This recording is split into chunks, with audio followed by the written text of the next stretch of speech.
بسم الله الرحمن الرحيم. الحمد لله رب العالمين والعاقبة للمتقين، والصلاة والسلام على أشرف الأنبياء والمرسلين محمد وعلى آله وأصحابه أجمعين. أما بعد، فنبدأ اليوم بإذن الله سبحانه وتعالى من كتاب التعليق على الأصول الستة لشيخ الإسلام محمد بن عبد الوهاب بن سليمان بن علي رحمه الله تعالى، والتعليق لفضيلة الشيخ العلامة أحمد بن يحيى النجمي رحمه الله تعالى.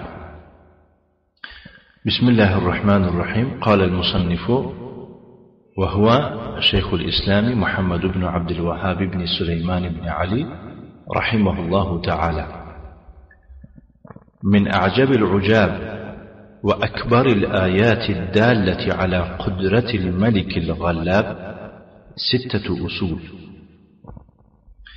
بينها الله تعالى بيانا واضحا للعوام فوق ما يظن الظانون، ثم بعد هذا غالط فيها كثير من أذكياء العالم وعقلاء بني آدم إلا أقل القليل.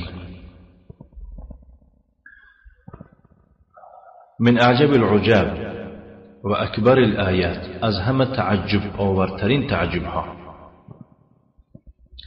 وأكبر الآيات وأزهم بزرگترین نشانه‌های الدالة على قدرة الملك الغلاب، از همه بزرگترین نشانه هایی که دلالت به قدرت پادشاهی پر اقتدار میکند. غلاب پر اقتدار یعنی قدرتش پر، زورش ده همه میرسیدگی زاد. 6 اصول، 6 اصل است. بينها الله تعالى بيانا واضحا للعوام فوق ما يظن الظان، که الله سبحانه و تعالی آنها را برای عوامها، مردمی عادی، مردمی قطاری، از گمان کنندگان بالا بیانی روشن کرده است. یعنی همون کسی گمان چقدر دارد، از گمانی وی هم زیادتر الله در قرآن نسبت این 6 اصل روشنی انداختگی است. یعنی به فکر تو چقدر روشن باشدم که، لیکن از اون فکر تو، از اون گمانی تو هم الله تعالی او را روشنتر کرده، ذکر کرده است در قرآن. این 6 اصل را میگوید شیخ الاسلام. با وجود روشن و هویدا بدون این 6 اصل، ثم بعد هذا غلط فيها كثير من اذكياء العالم وعقلاء بني آدم إلا أقل القليل. سپس بعد از این، یعنی بعد این بیان روشن که آنها را حتی مردم عوام میفهمند، بعد این همین معنی، سپس بعد از این نسبت اینها، نسبت همین 6 است، بسیار از زیرکان عالم، در عالم چقدر زیرکه که خودش دونا میگرد، و عقلای بنی آدم، من عقل دارم میگو، و میبینیدش که عقلش در جاش های بسیار کسا میبینه در برابری زیرک بودنش. یعنی زیرک منی چه؟ یک کاراندوز، یعنی که عقلش میگیرد، هر یک چیز جا بجا کردن استاهای زیرک، بی عقل و بی فراست نیستن. آب میخورم گفته نون میخورم گفته آب نمیخورد، یعنی میفهمد چی خورده است چی نوشیده است، ناز میفهمد. در امریکا یعنی که کورس دولت دیگه شود، حالکه و سحر میخیز میفهمد چیکار کردنشن، میدونه پولی قزاق چند پولی قربشو، اینه ازبکو، اینه تاجیک، چنان یعنی که همه چیز سر حساب میرن. با میبینه که در برابری از همون کورس ها هم دیده، از این چیزهای دنیا رو دیده، این 6 اصل چنان الله روشن و زیبا کرده فهماندگی است که با میبینه که همین ها خطا کرده. فهمیده؟ الا اقل القلیل، مگر از کم هم کمتر. یعنی خطا نکردگی نسبت این 6 اصل، یعنی این 6 اصل فهمیده نشنده، خطا نکردگی ها را شیخ الاسلام کم هم نگفته شده است. فهمیده؟ کم میدونه کدام وقت میشد؟ اگر 100% از 100% مسلمان ها 50%ش فهمد این کم گفتن میشد، نه این نیم میگن، نصف میگن. کم گفته اقلا مثلا گیریم با چیکارش می‌کنیم؟ انا اقلا 40% باشه و میگیم این کم. لیکن شیخ الاسلام چی میفرماد؟ از کم هم کم میفهمید دیگه. فهمیدید؟ او رو کم گفتن هم میگود حتی خطا نادرسته. از کم هم کم انسان ها هسته که چه نسبت این 6 اصل با وجودی اون که میگود مردم عوام دهقان اگر خانه میفهمد چیه، اما او در یعنی صاحب منبر است نمیفهمد. یا که بگیم خادم دین است، خیلی خودشون خادمای دین میگن، نمیدونم کدوم دین میگن، خادم دین خودشون قرار میدهن یه خدمت برای اسلام و برای امت و پیشنهاد میکنن، نمیفهمن. فهمیده؟ شیخ اون خادم دینش میگه که امروز به سعودی سفر میکند، دانشگاه تاشکند تمام کرده است، و یعنی که عالم میگیره خودش، ملا میگیره خودش، که گرچنده که در روش یعنی که طوری ریش نیست. رفته در سعودی چی گفته است؟ طالب علما رو دیده است که اصول ثلاثه خوانده است، تحقیر کرده، کتاب به همین نوگش هم نوگ انگشتش قفی بوده که چیش ما خونسده فهمیده سده؟ همین من رب که من دینو کرده شما نمیدونید که همین هر یک کودی که تاجیکای مسجد ها میدونن. یعنی که شما از اون قدر راه یعنی که همین قدر راه تای کرده اومدید در سعودی همین من رب که و من نبی که و مدینو که میخواند تمام عمر میخواند. این آدم نمیدوند که در قبر از چی پرسیده میشه. اون انسان این گپ تحقیرانه میگوید و نمیدوند که مقصد از طلب علم چیست. خیال میکنه که مقصد از طلب علم فقط کتاب‌های غاص رنگ خودش خواندن است. مقصد از طلب علم چیست؟ مقصد از طلب علم یعنی الله را شناختن و طبق مثال گیریم نشانداد الله و پیغمبر عمل کردن، یعنی که خود آباد کردن، مسلمان واقعی قرار دادن، سزاوار و لایق جنت شدن، سزاوار و لایق دیدار پروردگار دیدن، جهل از خود دفع کردن، از دیگرها دفع کردن. این مقصد رو میفهمم. خب میگوید شما اومده در سعوده سبحان الله دیده با اینی چیزش میگه، با اینا رو میگوید که نیم مسلمانان میفهمن یا که کم مسلمانان، از کم هم کمتر میفهمن. و وقتی که این خیلی آدم ها خادم دین خودشون ادعا میکنن، دعوا میکنن، بعد چه خیلی اینا رو میگه که نعم. من عجب العجاب وأكبر الآيات الدالة على قدرة الملك الغلاب 6 أصول. ويقول المعلق هنا مشاغل الشيخ ناجمين تعليق من بسم يقول ذكر الشيخ عبيد الله ابن عبد الله بن سليمان الجابري، عبيد الجابري شو نقول حفظه الله ولم در قيد حياته من كتابه در كتابه شنين گفته است. نام كتابه تنبيه ذوي العقول السليمة إلى فوائد مستنبطة من الستة الأصول العظيمة، يعني تنبيه بصاحبان خرد، یعنی با کسانی که و یا صاحب عقل سالم هستند، یعنی اونها رو دقتشون جمع. نام کتاب رو گفته ایستاده من در همون کتاب. این کتاب چی نام گذاری کرده است؟ یعنی تنبیهات گویم با صاحبان عقلی که عقلشون سالم است که وای باید دقت بدهند به فایده هایی که وای ها را خلاصه گرفته شده است از 6 اصل بزرگ.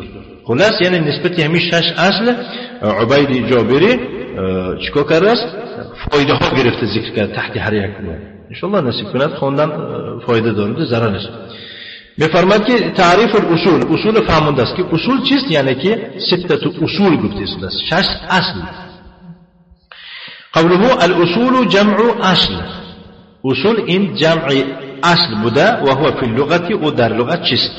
ما یبنى علیه غیره. اصل آن چیز رو میگن که دیگرها را در بالای او بنا میکنن. معلوم میشه که اول اصل میماندین و بعد یک دیگر چیز در بالای او چیکار میکنن؟ بنا میکنن. و منه الاساس، از جمله اساس هم میگویم، یعنی اساس، پایه، فوندامنت میگم که فهمیدید. اصل البنا مثلا اصل بنا، یعنی اصل بنا از چی عبارت است؟ از فوندامنت است. یک جو خانه و اساسش اول تیر و الجذع اصل الشجره، یعنی که کنده میگن شما بیخ، این چی ریشه درخت است یا که گویم اصل درخت است. اگر از اون بیخش گرفته درخت چی میشه؟ خشک میشه. الله سبحانه و تعالی میفرماید ضرب الله مثلا كلمة طيبة كشجرة طيبة أصلها ثابت وفرعها في السماء. الله سبحانه و تعالی برای کلمه طیبه مثال می آورد. برای چی؟ برای کلمه طیبه، سخن پاک، مثال می آورد که کلمه طیبه به مثال، یعنی به مانند چی؟ شجرة طیبه، به مانند درخت پاک است. کلمه طیبه به مانند درخت پاک است. مراد از کلمه طیبه چیست؟ المؤمن. مراد از کلمه طیبه چیست در اینجا؟ المؤمن. مراد از درخت پاک چیست؟ النخله، درخت خرما. یعنی مثل مؤمن این مثل خرماست. فهمیدید؟ هر فایده که از مؤمن میبینید به ماننده که شما از درخت خرما فایده میبینید. نه، اکنون صفت درخت خرما را الله تعالی صفتش میگه اصلها ثابت، ریشه بیخی این درخت چی مستحکم است. درختای خرما رو دیدید نظر به اون نکرده خیلی هم طول است، دراز است، لیکن چی بیخی او استوار و مستحکم است. اصلها ماذا؟ ثابت ای ضارب بعروقه فی الارض راسخ، یعنی ریشه او زده در زمین در آمدگی است، استوار و مستحکم و محکم شدگی است. فهمیدید؟ و فرعها شاخهای بالاش دیدید و شاخهای او باشد چی؟ فی السماء ای مرتفعة فی السماء، شاخهای او سر او باشد بالای او برآمده چی؟ در بالا هست. فهمیدید؟ این مسئله الله سبحانه پیغمبر علیه الصلاة والسلام در صحیح بخاری هم خبر میدهند. کدام درخت است که میگن که مسئله او مسئله مؤمن است؟ گفته سوال میدهند با یک صحابه میگه که من دانستم، گفتم که درخت خرما های و معده که بودم بعد یعنی که شرم داشتم گفتننده، یعنی که قرب نکردم گفتننده. بعد از که هیچ کی جواب نداد بعد خودشان گفتن که وای درخت خرما است. بعد از آن گفتم که خواستم گویم و پدرم گفت که ایراد گرفت که باید میگفتی. فهمیدید؟ باید میگفتی. نه. خب مفهومه که درخت خرما فقط خیر است.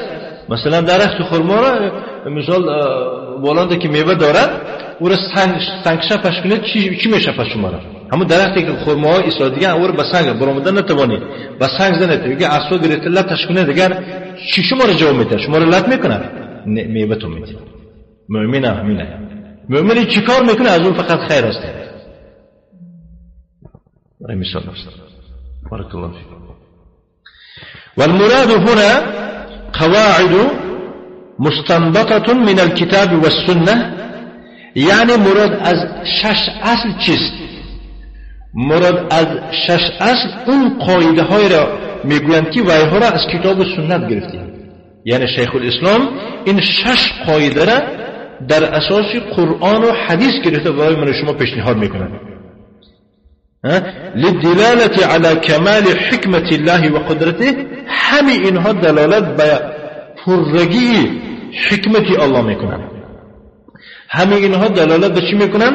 این 6 اصل به کمالات قدرت او تعالی منه، یعنی قدرت الله نقصان ندارد، حکمت های الله کم و کاستگی و کمبوده ندارند گفته دلاله میکنه. و کمال هدیه، و از خواندن همین 6 اصل شما میبینید حس میکنید کمالاتی هدایت الله را که الله را هدایتش چخیل پر بوده است. مثلا من و شما یکس هدایت کنیم یا راهنمایی کنیم، ممکن که تا آخر راه بردن نتوانیم یا که یگون جارش میمونه، ما یک راه نشون داده، اما یک کس میگه همراه بازار در کجاست، همین راه میروید. ممکن که خدا یعنی که به شک شبه به یگون ممکن، یعنی به یگون شک شبه خدا 1000 راه نشونتی کنیم که به هر حال یگون کمبوده میشه. اما هدایت الله سبحانه و تعالی این کامله کمالات دارد. وقتی که میفرماید که این 6 اصلی که شیخ الاسلام در اساس قرآن و حدیث گرفته بیان و روشنی میاندازد، چنان روشنی میاندازد که عوام های مردم میفهمند، حال اون یعنی که اون عالمات طالب ما اونجا نویسن، در اینجا بعد از خواندن اینها میفهمید، شما حس میکنید کمالات هدایت او را و تشریعاته، یعنی پر بودن قانون های الهی شریعت الله را حس میکنید. و هذه الست القواعد استنبطها الشيخ من الكتاب والسنه. این 6 قاعده ها را شیخ الاسلام یعنی از پیش خود گرفتگی نیست، استنبطها یعنی اونها را خلاصه گرفته است از قرآن و از حدیث. فهمیدید؟ بعد از آن میفرماد که بیانها الله تعالی بیانا واضحا، الله سبحانه و تعالی این 6 اصل را بیان و روشنی انداخته است برای که للعوام، برای مردم عوام. قال الشيخ النجمي حفظه الله تعالى، شيخ نجمی یعنی که صاحبی همین معلق، یعنی که صاحبی همین تعلیق، چنین میفرماید العامی هو من لا يقرأ ولا يكتب. عامی آن کسی را میگن که نه میخواند و نه مینویسد. فهمیدید؟ نه حاضر میفهمونم، از ما خودم بگم. در اینجا گفته شده است که الله او را محافظت کند وقتی که این کتاب نویس، وقتی که این صحبت گفته شده است معلق، یا که گویم همین کتاب جمع کردگی گرد آورنده، یا که شاگردش گویم، یا که یکون کسی واقعا در راه الله خدمت کردگی، همین نویسندگی وقتنده شیخ نجمی در قید حیات بود. در چی بود؟ در قید حیات بود. برای من حفظه الله گفته ما از نام او نقل کرده شده، ما کتاب او را خوانده که استادیم، برای ما چی میگیم؟ حفظه الله. اما اگر ما از نام خودمون بگوییم او را رحمه الله. برای ما وقتی که میگیم که وقال الشيخ العلامه احمد بن يحيى النجمی، میگیم خود ما چی میگیم؟ رحمه الله تعالی، الله او را یعنی که رحمتش کنه، گرچه که او را محافظت کنه از تمام آفتایی که در روز قیامت میشه. نه مهم. فوق ما یظن الظانون، گفتم که از گمان کننده ها هم بالا. ثم بعد هذا، بعد از آن میگوید سپس بعد از این، یعنی بعد از این بیان روشن کشاد روشن، غالیت فیها کثیر من اذکیاء العالم، میبینید که در برابر این 6 اصل بازگیرکان عالم و عقلاء بنی آدم و عاقلان بنی آدم چیکار میکنن؟ غلط کردن، خطا کردن. الا اقل القلیل، مگر از کم هم کم. ان دل هذا اگر این دلالت کند، یعنی اگر واقعا همین دلالت کند، فانما يدل على بعدهم عن الله. اگر واقعا یک کس به کسی شما واخوری کنید که چنان بی معنیگی میکنه نسبت این 6 اصل، حالا خبردار نشده شده این 6 از چی عبارته، برای این پیشکی گفته شدیم. اگر شما یک کسی که به عقل به فراست بینیدش که واقعا گفتی این غلط کرده استاد است، همین خیلی آدم شما واخوری کنید، این برای چی بوده است؟ گفته میفهمونه این یدل علی بعدهم عن الله. کسی که نسبتی 6 اصل یعنی که خنک نظری میکند یا نمیفهمد یا که به فکر خودش یعنی بیرحه میبرد از اصل معنا او رو تعویل میکنه، تفسیر میکنه یا این دیگه گفته بیرحه میبرد، این انسان از جهتی از الله دور بودنش است. و حجرهم للعمل بکتابه تعالی، و به سبب هجرت کردنشون، هجرت به معنی چه؟ ترک، به سبب ترک عمل به کتاب الله کردنشون. اکثر کسانی که خنک نظری میکنن نسبت این 6 اصل، اینها از عمل به کتاب الله دور هستند. و سنت رسولنا محمد صلی الله علیه و آله و سلم، و نسبت عمل کردن به سنت پیغمبر صلی الله علیه و آله و سلم. الا من هداه الله، انا اقل القلیل کلمه از کمم کمها با هستن کسانی که فهمیدگی هم نسبت این نسبت این 6 اصل فهم و عقل و ادراک دارن و یا گویم چه خنک نظری رفتار نمیکنن. اینا کسانی هستن که هداه الله، الله اینها را چیکار کرده است؟ هدایتشون فرموده است. فمن رزقه الله ذكاء وعقلا واعيا ولم يرزقه ذكاء في اعماله فهذا ما عرف حق الله عليه. دیدید کسی که الله تعالی به او چه ذکاوت داده باشد، یعنی فراست و عقل دادگی باشد، واعیا یک عقلی یک چیز میفهمیدگی دادگی باشد، ولم يرزقه ذكاء في اعماله، پاکیزگی آلوفتگی در عملش دادگی نباشد، یعنی که عقلش در همه چیز میگیرد لیکن عملش چرکین، فساد، بدعت آمیز، شرک آمیز باشد، یعنی الله این رزقش نداده. فهذا این اشخاص، این خیل کسها ما عرف حق الله علیه، این معلوم میشد است که حق الله که بالای او ارزانه است او را ندانستند. حق الله بالای ما از چی است؟ ان نعبده ولا نشرک به شیئا، او را عبادت بکنیم و به او یگان کس و یگان چیز شریک قرار ندهیم. و حق ما بندگان بالای الله از چی عبارت است؟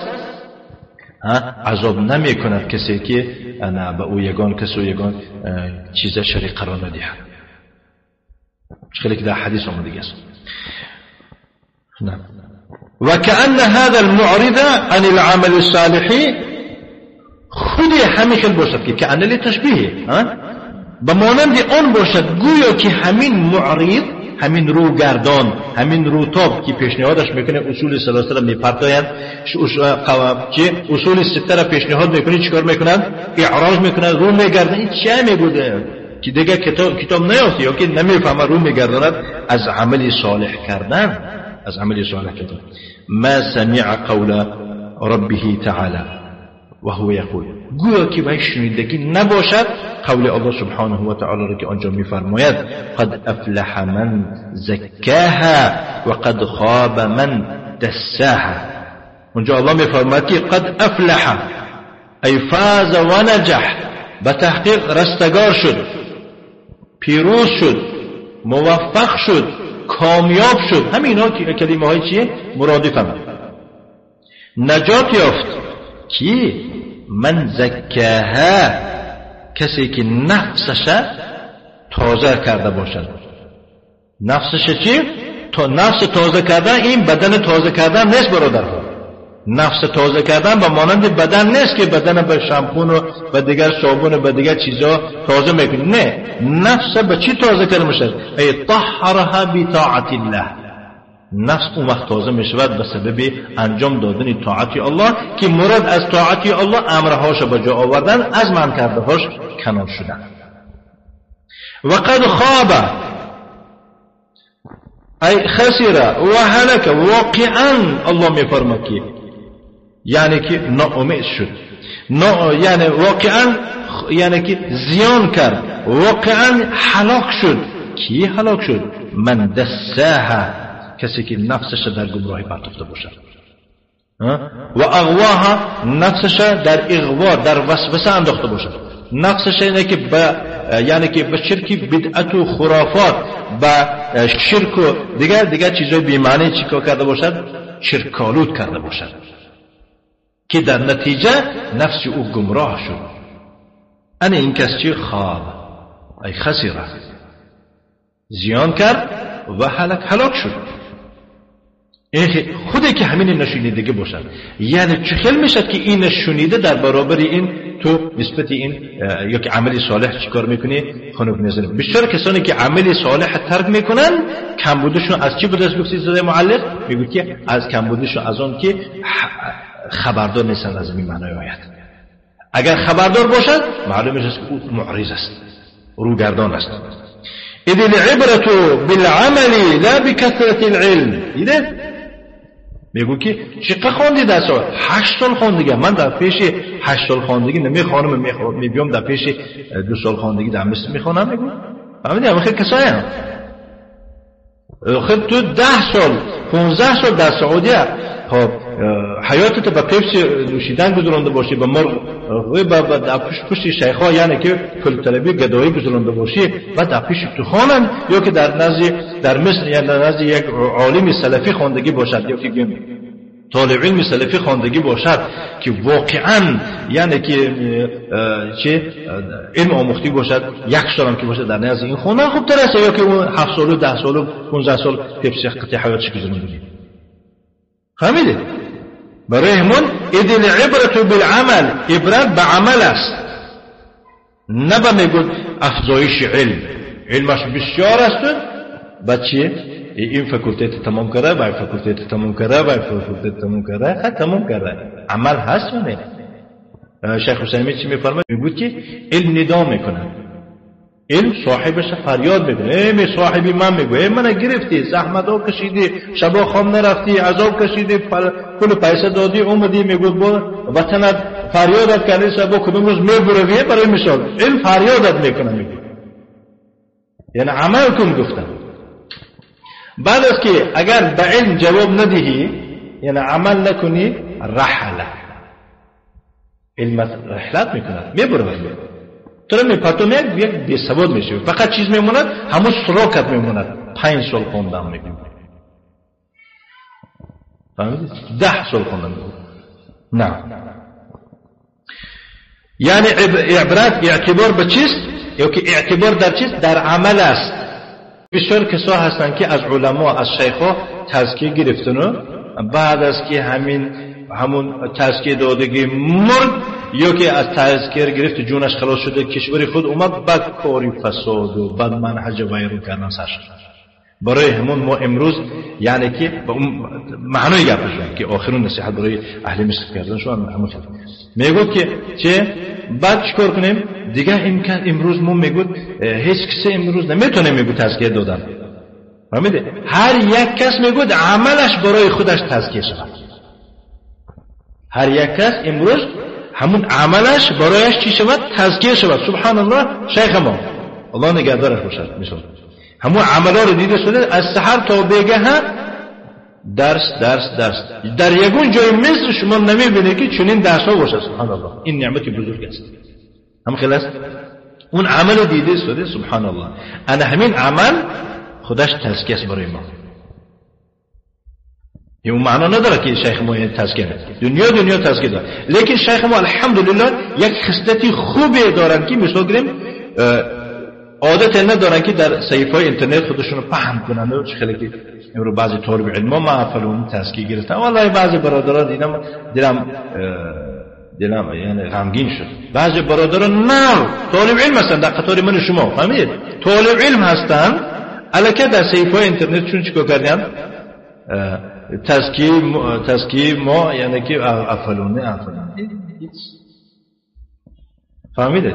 این کارا شرط نیست، عمل. فهمیده برادرها؟ برای میشه این شیخایی این سخنای شیخ هستن. اقل این پایین یعنی که طالب علم های چنین شیخای بزرگ عالم و علما هستن. شیخ هستن عالمی شوخی نبود. فهمیده؟ عالمای بزرگ اینا الله رحمتش کنه. یعنی منطقه عربستان سعودی مفتی بود. خیلی خدمتای بزرگ کرده است. میفرماد که اذ العبرة بالعمل لا بكثرة العمل. که علم اذ العبرة بالعمل لا بكثرة العلم. عبرت یا که اعتبار به عمل است نه به بیشتر بدون علم. و ذکای یا که مثلا به زیرک عقلش بینه چخل میگرده یا که زیرکی چخل با عقل نه به این نیست. والله اعلم. الله خودش با چه نظم میداند. وصلى الله وسلم على نبينا محمد وعلى آله وأصحابه وسلم تسليما مزيدا، وجزاكم الله خيرا كثيرا وبارك الله فيكم. نكتفي بهذا القدر.